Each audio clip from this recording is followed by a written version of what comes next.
니콜라스 탈레브 교수, 뉴욕대 교수입니다. 이 사람이 2009년도에 소개한 개념이 있습니다. 블랙 스완이라는 개념입니다. 이 블랙 스완 개념은 이런 것입니다. 제임스 쿡이라는 항해가가 많은 여행을 하였습니다. 그 중에 호주를 방문하게 되었고 호주를 탐험하게 되었습니다. 제임스 쿡 선장이 이 호주를 방문하면서 그가 발견한 것은 아주 놀라운 경이로운 것들이었습니다. 한 번도 보지 못한, 대륙에서는 만나지 못하였던 그런 동물들을 만나게 된 것입니다. 예를 들면 캥거루, 오리너구리, 이런 수많은 코알라 같은 동물들을 보면서 탐험을 계속했습니다. 그렇게 하다가 이 제임스 쿡은 아주 신기한 장면을 보게 되었습니다. 그것은 바로 블랙 스완이었습니다. 흔히들 백조라고 하면 다 흰색으로 알고 있습니다. 그런데 이 제임스 쿡 선장은 검은 백조 한 마리를 보게 되었습니다. 이것을 본국에 알리면서 이 본국에서는 모든 편견과 가치관이 뒤집히지는 그런 결과가 일어나게 되어졌습니다. 여기서 차근하에서 나온 책이 바로 블랙 스완이라는 책입니다. 2009년에 나온 이 책은 지난 60년 동안에 가장 중요한 책 12권에 선정될 만큼 큰 영향을 끼쳤던 책입니다. 이 책의 내용은 이런 것입니다. 어떤 큰 사건이, 예상치 못한 사건이 발생한다. 그러면 그 이후에는 모든 것들이 달라지고 변화하게 된다 하는 것을 이 책에서는 다루고 있습니다. 예를 들면 2001년 9.11 테러, 아무도 예상하지 못한 월요일 아침, 모두가 출근하는 그 월요일 아침에 이 9.11 테러가 발생하였습니다. 그 누구도 상상하지 못하였습니다.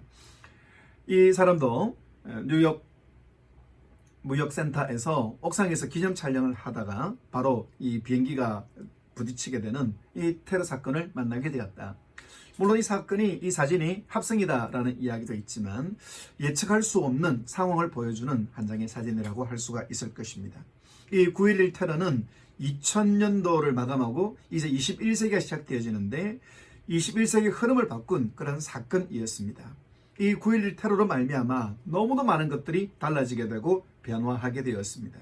바로 이것이 블랙 스완에서 말하고 있는 내용입니다. 지금 전 세계는 코로나 쇼크로 인하여 수많은 사람들이 고통을 겪고 있습니다. 상상하지도 못했던 일상들이 지금 펼쳐지고 있습니다.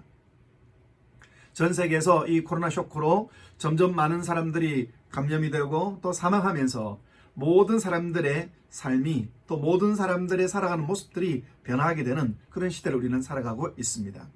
이처럼 획기적인 사건들이 우리 인생에 갑자기 찾아오기도 하는 것입니다. 사도 바울도 그러하였습니다. 그의 인생은 평탄한 삶이었습니다. 그는 모든 것들을 가졌고 모든 것들을 누렸던 사람이었습니다. 그럼에도 불구하고 그가 다메섹으로 가는 도중에 빛 가운데서 예수님을 만나면서 그의 인생은 완전히 변화하게 되었습니다. 그가 핍박하였던 그리스도인들을 그는 보호합니다. 그가 박해하였던 예수 그리스도의 복음을 그는 전가하게 되며 그는 박해를 받게 됩니다. 바울이 로마로 가는 여행입니다. 바울은 로마를 가기를 원했습니다. 바울이 로마에서 복음을 전하기 위해서. 그런데 이 바울은 죄수의 신분으로 로마로 가게 됩니다. 배를 타고 가는 바울. 이 바울 일행은 이 여행이, 이 배 타고 가는 여행이 안전하다고 생각하였습니다. 하지만 그들은 예기치 못한 사건을 만나게 되었습니다. 바로 유라굴로라고 하는 광풍입니다. 이 유라굴로 광풍을 만나면서 그들은 속수무책으로 고통 중에 있었습니다. 사흘 동안 이 유라굴로 가운데서 구원의 여망이 다 사라져버린 그런 상태가 되었습니다. 살기 위하여서 짐을 내리고 살기 위하여서 발버둥을 치지만 그들은 더 이상 희망이 없는 그런 상태를 만나게 되었습니다. 이때에 사도 바울이 놀라운 메시지를 전합니다. 사도행전 27장 22절과 25절에서 이제는 안심하라. 이제는 안심하라. 이 배가 깨지고 이 화물이 사라지지만 너희들은 절대로 죽지 않는다. 라는 이야기를 바로 바울이 말하고 있습니다. 왜 그렇습니까? 바울은 항해 전문가가 아닙니다. 바울은 탁월한 능력을 가지고 있지도 않습니다. 그런데 왜 바울은 이제는 안심하라고 자신있게 말할 수가 있었습니까? 사도행전 27장 23절에 보면 내가 속한 바 곧 내가 섬기는 하나님의 사자가 어젯밤에 내 곁에 서서 말하였다. 이 배는 가라앉지 않는다. 이 배는 안전하다. 너는 로마까지 가야 된다. 많은 사람들이 이 풍랑 가운데서 두려워하였습니다. 공포하였습니다. 그들이 보이는 것, 그들이 들리는 것, 그리고 그들이 믿은 것은 부정적인 것이었습니다. 풍랑과 파도를 보고 그리고 바람을 보며 그들은 공포에 사로잡혔습니다. 사람들의 비명 그리고 사람들이 틀렸다고 하는 소리를 들으면서 그들은 모든 것들을 잃어버렸습니다. 소망을 잃어버렸습니다. 하지만 똑같은 배 위에 있는 바울, 그는 항해 전문가도 아니고 그는 배 주인도 아니고 그는 권력 있는 사람도 아닌 죄수의 신분입니다. 하지만 그가 사람들에게 안심하라고 외칠 수가 있었던 것은 바로 하나님의 임재, 하나님의 천사, 하나님의 사자가 그의 곁에 계시는 것을 그는 보았고 이 천사를 통해서 그에게 주신 그 음성을 들었기 때문에 그는 안심하는 것입니다. 또한 주변의 사람들을 안심시키는 것입니다. 하나님의 임재, 하나님이 우리와 함께 하신다. 하나님께서 우리에게 은혜를 베풀어 주신다. 이 하나님의 임재를 체험한 사람들은 그 어떤 상황 속에서도 흔들리지 않습니다. 하나님의 임재, 지금 이 상황에, 지금 이 환경 속에서도 하나님 나와 함께 하신다를 믿는 그 사람은 흔들리지 않는 것입니다. 코비드-19 바이러스로 인하여 모든 사람들이 두려워하고 있습니다.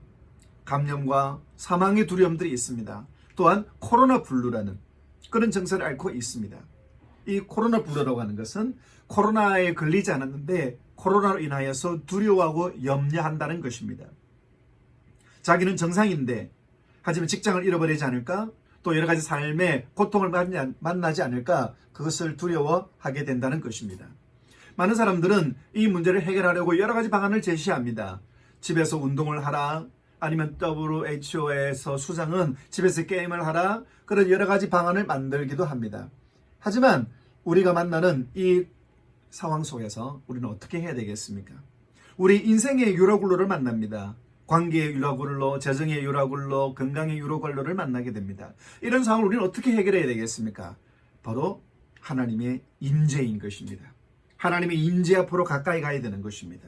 하나님의 압도적인 임재를 경험해야 되는 것입니다. 내 문제를 해결하는, 내 문제를 풀어주는 압도적인 하나님의 임재가 우리의 문제를 해결하는 것입니다.